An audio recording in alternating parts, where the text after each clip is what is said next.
Welcome to the Back to Lego the Star Wars.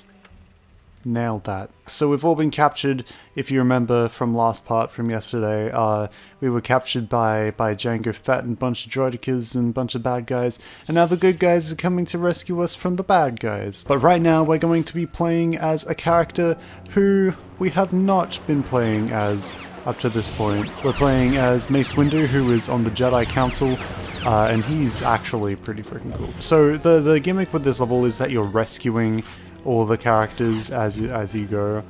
So you're using one character to rescue another, and now we're probably going to be using Padme's abilities to rescue Anakin over there. Now there is a whole like conflict going on in the middle with all these battle droids doing stuff, but we don't want to be involved in that, and we don't have to be.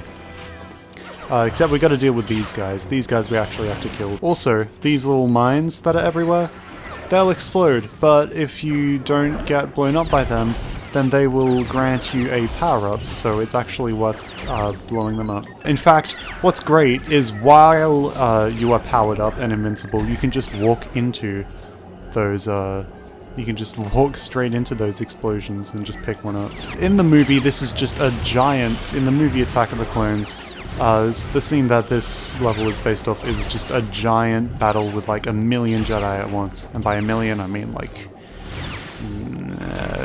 20?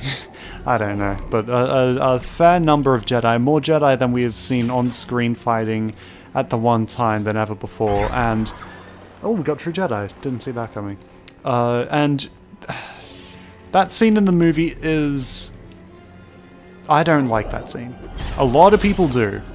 And I get why. It's the first time we've seen so many Jedi together. This is the first time we've seen a bunch of them fight together.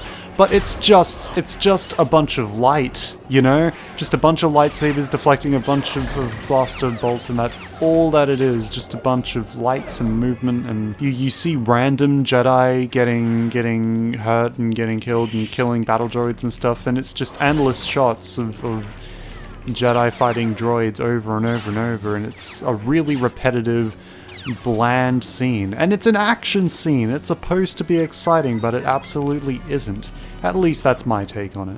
And honestly, out of all of the things that the prequels did wrong to the, out of all the things that I'm mad that the prequels did with the Star Wars universe, of all the standards that they set that are wrong, the one that angers me the most is that every single Jedi in this scene, in the Jedi battle in Attack of the Clones, with the exception of Mace Windu, the sole exception of Mace Windu, all of them have either blue or green lightsabers. It's just become a thing where every single Jedi either has a blue or a green lightsaber. Because in the original trilogy, in the original 3 Star Wars movies, there were a total of 4, I think, lightsabers. 2 of them were blue, 1 of them was green, 1 of them was red. And George Lucas was like, well, okay, that's all lightsaber colors, that's all that we need. You know, what lack of imagination do you need to have? This is a very important tangent, by the way. Like, I'm legitimately upset about this. Like, I want lightsabers of all different colors of the rainbow, okay? I want Jedi with yellow lightsabers and pink and orange and white.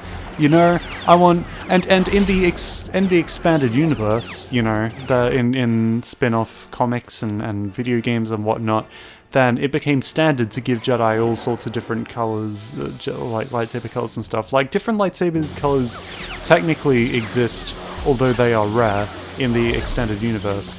But it just makes me mad that, you know, this movie set that standard, because why would you?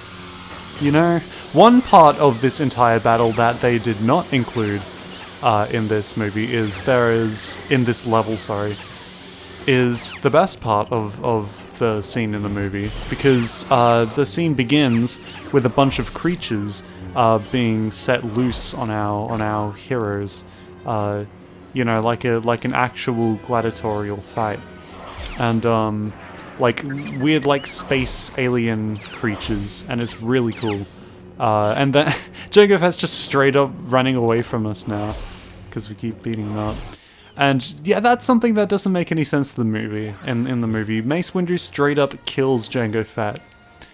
He has no reason to whatsoever. Jango Fett is just kind of standing there, causing trouble like he does, but, you know, help is on the way, everyone's getting away like they are now. And then Mace Windu just, like, runs up to Jango Fett and just beheads him in front of his son who's in the stands.